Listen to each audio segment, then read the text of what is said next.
Study IQ IAS, आपका selection हमारा mission.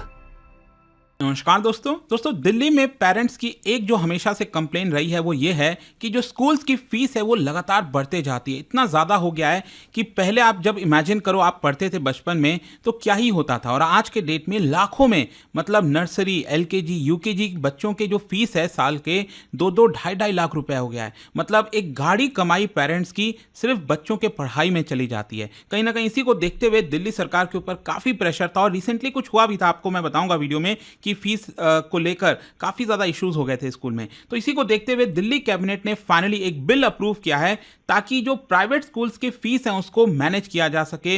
यहां पर रूल्स वगैरह कई सारी चीजें हैं जो मैं आपको वीडियो के अंदर बताऊंगा। चलिए आगे बढ़ते हैं, लेकिन उससे पहले आप सबको बता दूं, आप में से जो भी लोग यूपीएससी की प्रिपरेशन कर रहे हैं स्टडी IQ पर हमारे जो फाउंडेशन बैचेस हैं, जैसे कि हमारा 2026 का फाउंडेशन बैच, या फिर जो भी लोग 2027 की तैयारी कर रहे हैं हमारा जो लॉन्ग टर्म बैच अवेल कर सकते हैं। सबसे खास बात यह है कि इसमें पूरी कंप्लीट प्रिपरेशन कराई जाती है, प्रीलिम से लेकर इंटरव्यू तक। बुक्स का पूरा सेट आपके घर भेजा जाता है और एक पर्सनल मेंटर आपको मिलता है। और देखिए यहां पर आज अगर आप ये बैच ले लेते हो 30th of April तक एक्स्ट्रा डिस्काउंट के साथ आप रात 12 बजे तक अवेल कर सकते हैं। By using this code Ankit live you will get this discount. तो चलिए शुरुआत करते हैं। सबसे पहले मैं आपको बता दूं, दिल्ली सरकार ने एक सिग्निफिकेंट स्टेप लिया है ताकि जिस तरह से स्कूल्स के द्वारा आर्बिट्री तरीके से फीस बढ़ाया जा रहा था उसको एक प्रकार से रोका जाए। और यहां पर इसको देखते हुए एक बिल ला रही है सरकार, Delhi school education transparency in fixation and regulation of fees bill 2025। और ये जो कानून होगा इसके तहत यहां पर जो प्राइवेट और गवर्नमेंट एडेड स्कूल्स हैं अक्रॉस द सिटी, जितने भी स्कूल्स हैं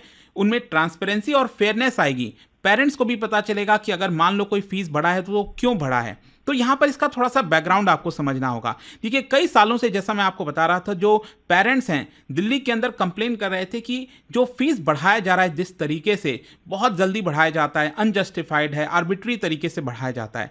कई स्कूल्स यहां पर अलग तरीके से फीस स्ट्रक्चर रखते हैं, जैसे कि यहां पर सरकार को तो दिखा देते हैं, देखिए हमारे स्कूल का फीस इतना ही है, मान लो उन्होंने दिखा दिया 50,000 रुपए सालाना है, लेकिन इसके अलावा 1.5 लाख रुपए और वो लोग लगा देंगे अलग अलग तरीके से। ट्यूशन फी कह देंगे, ट्यूशन डेवलपमेंट हो गया, इंफ्रास्ट्रक्चर हो गया, एक्टिविटी फीस हो गया, इस तरह के चार्जेस यहां पर लगाए जाते हैं, जिसकी वजह से जो पूरा फीस है ओवरऑल अगर आप देखोगे काफी ज्यादा हो जाता है। और जो अभी एग्जिस्टिंग कानून है दिल्ली के अंदर वो है दिल्ली स्कूल एजुकेशन एक्ट 1973। अब ये क्या है, बहुत पुराना कानून है, काफी वेग है और इसमें प्रोविजंस भी काफी कमजोर हैं। मतलब जो स्कूल्स हैं उसको एक्सप्लॉइट करते हैं। तो यहां पर कोई इंस्टीट्यूशनल मैकेनिज्म नहीं है पेरेंट्स के पास कि वो स्कूल्स के द्वारा बढ़ाई गई फीस को लेकर अपील कर सकें।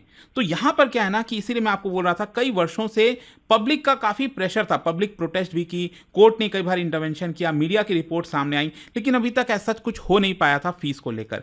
फाइनली यहां पर इनफैक्ट एक चीज मैं आपको और बताता हूं, दिल्ली सरकार ने अभी रिसेंटली ऑर्डर भी किया था करीब 11 प्राइवेट स्कूलों को कि वो जो अपनी फीस बढ़ाया है उन्होंने, वो इंक्रीज किया है, उसको वापस लिया जाए। यहां पर आप देख सकते हो दिल्ली सरकार ने शो कॉज नोटिस जारी किया था 11 प्राइवेट स्कूलों को, और ये तब किया गया था क्योंकि SDM के द्वारा एक इंस्पेक्शन किया गया था और उसमें बहुत सारी गड़बड़ी पाई गई थी। और इसी को देखते हुए जो एजुकेशन मिनिस्टर हैं दिल्ली में आशीष सूद, उन्होंने कंफर्म किया कि जो गवर्नमेंट है वो स्ट्रिक्ट एक्शन लेगी अगर इस तरह की चीजें सामने आती हैं। इनफैक्ट एक बहुत हैरानी करने वाली मैं बात बताता हूं आपको, एक्चुअली दिल्ली हाई कोर्ट का बहुत स्ट्रांग क्रिटिसिज्म आया था रिसेंटली DPS को लेकर। दिल्ली के अंदर जो द्वारका वाला एरिया है वहां पर DPS स्कूल है, दिल्ली पब्लिक स्कूल, तो उनके द्वारा रिसेंटली ऐसा पता चला कि उन्होंने कुछ बच्चों को लाइब्रेरी के अंदर कैद कर लिया, आप समझिए, मतलब बंद कर दिया लाइब्रेरी में, क्योंकि उनके पेरेंट्स ने फीस नहीं जमा की थी। सोचिए कितनी खतरनाक सिचुएशन हो जाती है। इसको लेकर दिल्ली हाई कोर्ट ने काफी स्ट्रांग क्रिटिसिज्म किया था।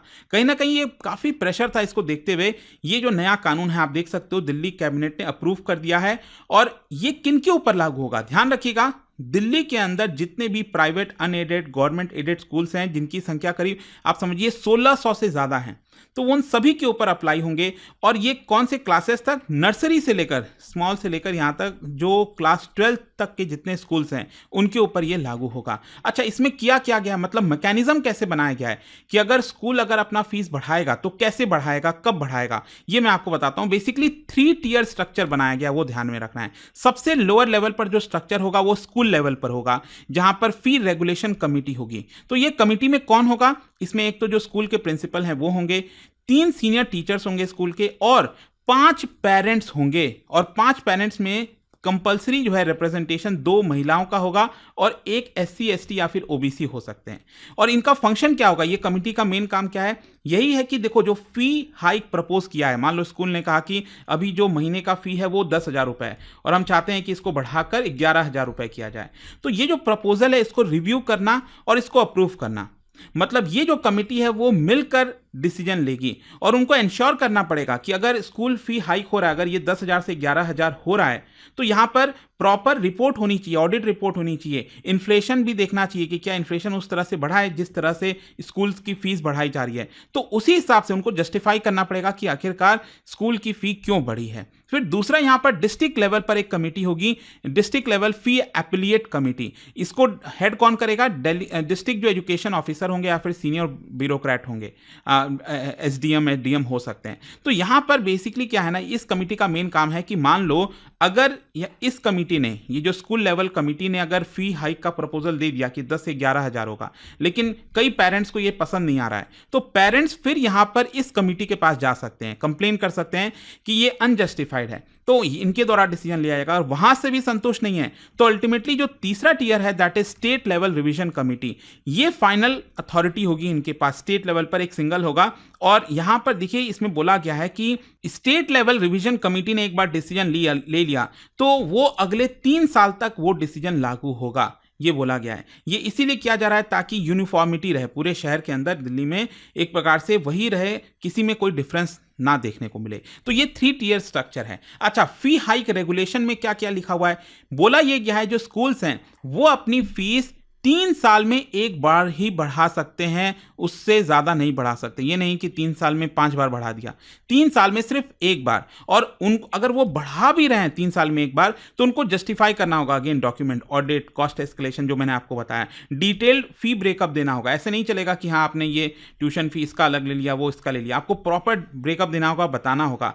एंड कोई भी हाइक जो है अप्रूवल के बिना नहीं होगा, कमिटी के अप्रूवल के बिना नहीं हो सकता। अच्छा, यहां पर अगर मान लो कोई स्कूल गलत करता है, अगर इसको फॉलो नहीं करता है तो उस केस में क्या है, अगर नहीं किया गया तो करीब 1 लाख रुपए से 10 लाख रुपए तक के बीच का फाइन लगाया जा सकता है, डिपेंडिंग की वॉलेशन कितना बड़ा है। और यहां पर अगर वो लोग नहीं सुधरते हैं स्कूल, तो उसकी वजह से जो सरकार है वो स्कूल का मैनेजमेंट, एडमिनिस्ट्रेशन को टेक ओवर कर सकती है, ये बोला गया है। तो यहां पर प्रोविजन है रेगुलर ऑडिट का, मैंडेटरी फी डिस्क्लोजर्स का, ये सब कुछ जो है स्कूल्स को अपने वेबसाइट पर दिखाना होगा कि ये क्या क्या हमने किया है यहाँ पर, ठीक है। तो ये हो गया आपका पेनल्टीज और एनफोर्समेंट। फिर यहाँ पर क्वेश्चन ये है कि क्या जो स्कूल है वो बच्चों के साथ बदसलूकी कर सकता है। कहने का मतलब ये कि मान लो अगर इन केस ये सारे चीज़ें फॉलो होने के बावजूद भी अगर पेरेंट्स बाई चांस अपने बच्चे की फीस जमा नहीं कर पाता है, तो क्या यहाँ पर जो स्कूल है वो बड़े बड़े डिसीजन ले सकता है। देखो यहाँ पर साफ साफ बोला गया है कि स्कूल बच्चे का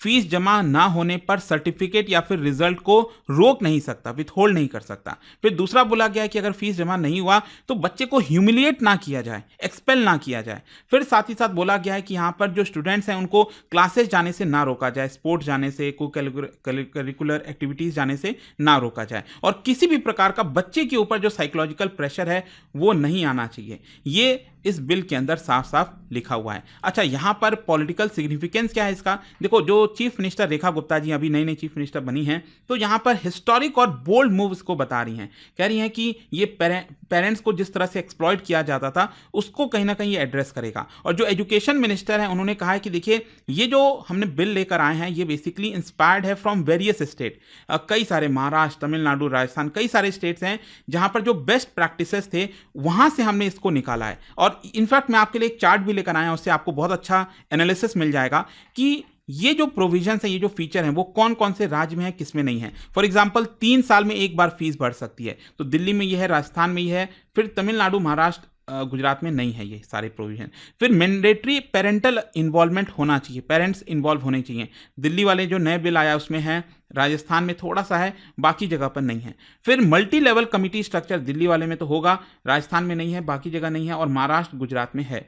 फिर पेनल्टीज जो लगाई जाती हैं जैसे गवर्नमेंट टेक ओवर कर लेगी, तो दिल्ली वाले बिल में है, राजस्थान में नहीं है, और तमिलनाडु में है, और बाकी जगह पे नहीं है। और जो स्टूडेंट्स को प्रोटेक्शन दिया गया हैरेसमेंट के लिए, तो जो दिल्ली वाले बिल में है, बाकी राजस्थान, महाराष्ट्र, गुजरात में नहीं है, तमिलनाडु में है। तो ये आपको अच्छे समझ में आएगा कि बेसिकली दिल्ली वाला जो बिल लाया गया है उसमें बेस्ट जो प्रैक्टिसेस हैं बाकी राज्यों के वो एक प्रकार से इंक्लूड करने की कोशिश की गई है। अब क्वेश्चन ये है कि आगे क्या? देखो यहाँ पर बताया जा रहा है कि अभी तो दिल्ली कैबिनेट ने पास किया है, बहुत जल्द दिल्ली लेजिस्लेटिव असेंबली में इसको पेश किया जाएगा, डिबेट होगा और फाइनली इसको पास कर दिया जाएगा। पास करने के बाद जो रूल्स नोटिफिकेशन सब जारी किए जाएंगे और फाइनली यहाँ पर कुछ जो सेक्शंस हैं पुराने वाले एक्ट के अंदर वो सब कुछ रिप्लेस कर दिए जाएंगे। अच्छा, यहाँ पर कंक्लूजन देखो यही निकलता है कि एक लैंडमार्क लेजिस्लेशन है जिसमें बताया जा रहा है कि एक बड़ा शिफ्ट होने जा रहा है स्कूल गवर्नेंस के अंदर, दिल्ली के अंदर, और कहीं ना कहीं यहां पर एजुकेशन को as a public interest service की तरह देखा जाएगा rather than profit making venture की तरह। और लेकिन मैं आपको साथ ही साथ ये भी बता दूं, ये जो बिल सरकार लेकर आ रही है दिल्ली सरकार, इसको ऑपोजिशन ने क्रिटिसाइज किया। जो आम आदमी पार्टी है उनका कहना है कि नहीं, यहां पर सही तरीके से कंसल्टेशन नहीं किया गया। अगेन यहां पर जो पेरेंट्स बड़े स्तर पर नाखुश होंगे तो उसका क्या प्रोविजन रखा गया है। तो आम आदमी पार्टी इस पर्टिकुलर बिल का क्रिटिसिज्म कर रही है। खैर जो भी है, यहां पर आप क्या सोचते हो इसको लेकर, let me know in the comment section. और जाने से पहले एक इंटरेस्टिंग क्वेश्चन आप सभी के लिए, यहां पर एजुकेशन गवर्नेंस से रिलेटेड 2 स्टेटमेंट दिए गए हमारे देश के अंदर जो एजुकेशन गवर्नेंस है उसी से रिलेटेड है। आपको बताना है कौन सा करेक्ट है। इसका राइट आंसर आप सब जानते हैं, मेरे इंस्टाग्राम पर तो मिलेगा ही, वहां पर अगर आप नहीं हो कोई बात नहीं, टेलीग्राम से ले सकते हैं इसका सही उत्तर। और जैसा मैंने आपको बताया, अगर आप स्टडी IQ पर यूपीएससी के कोई भी कोर्स लेना चाहते हैं 2026 हो 27 हो, सभी के बैचेस लिंक में दिए हुए हैं, वहां पर जाइए और यूज करिए ये कोड अंकित लाइव, ताकि आप एक्स्ट्रा डिस्काउंट, स्पेशली आज 30 अप्रैल को आपको एक्स्ट्रा डिस्काउंट मिल रहा है। Thank you. Study IQ IAS, आपका सिलेक्शन हमारा मिशन।